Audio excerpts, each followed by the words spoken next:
বুধবার গভীর রাতে ছুরিকাঘাত হয়েছেন বলিউড তারকা সাইফ আলী খান। মুম্বাইয়ের পশ্চিম বান্দ্রার নিজ বাসায় এক বা একাধিক দুর্বৃত্ত হামলা চালিয়েছিল সাইফের ওপর।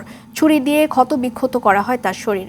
রক্তাক্ত অবস্থায় তাকে মুম্বাইয়ের লীলাবতী হাসপাতালে ভর্তি করা হয়। সেখানে তার অস্ত্রোপচার সম্পন্ন হয়েছে।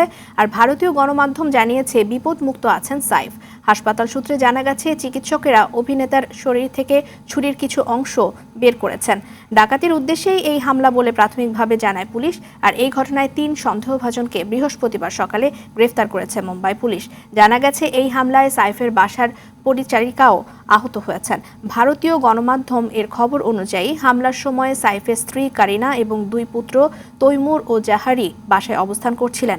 তবে তারা সবাই ভালো আছেন।